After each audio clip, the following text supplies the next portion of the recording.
আজ হচ্ছে মকর সংক্রান্তি, সেজন্য কিন্তু সকাল সকাল স্নান টান করে নিলাম। আর আজকে কিন্তু সকাল সকাল একদমই কুয়াশা ছিল না, তার সাথে ঠান্ডাটা অনেকটা কম ছিল। সকাল সকাল একদম ঝলমলিয়ে রোদ উঠে গেছে। তো ঠাকুর ঘরে এসে গেলাম, আর মা কিন্তু এইদিকে পিঠে পায়েস সব কিছু বানিয়ে নিয়েছে। তবে আজকে তো একাদশী, সব কিছুই কিন্তু চালের গুঁড়ো ছাড়া যে পিঠাগুলো হয় সেগুলোই বানিয়েছি সুজি ময়দা দিয়ে। আর এদিকে আমি পুজো টুজো দেওয়া কমপ্লিট করে পুরো বাড়িতে কিন্তু সুন্দর করে ধুনো দেখিয়ে দিচ্ছিলাম। আর তার মধ্যেই কিন্তু শুনতে পেলাম যে কীর্তন কিন্তু চলে আসছে।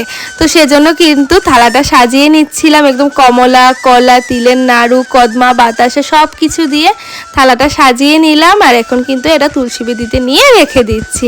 তারপর তুলসী বেদিতে ধূপ ধুনো জল সব কিছু দিয়ে দিলাম এখানে। আর তার মধ্যেই দেখো কীর্তন কিন্তু আমাদের বাড়িতে প্রায় চলেই এসছে।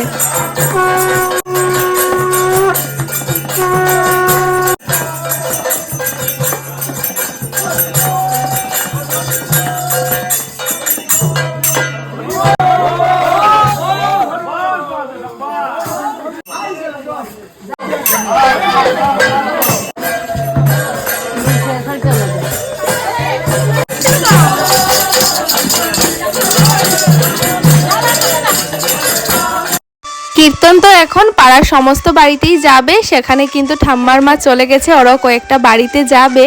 আর আমি এইদিকে গেট টেট লাগিয়ে সমস্ত কিছু এখন ঠাকুর ঘরে নিয়ে রাখবো। তবে সকাল থেকে আর কিছুই খাওয়া হয়নি, তো এখানে একটু প্রসাদ নিয়ে নিলাম। আর এই যে এখন রোদে বসে বসে একটু পিঠেটা খাবো।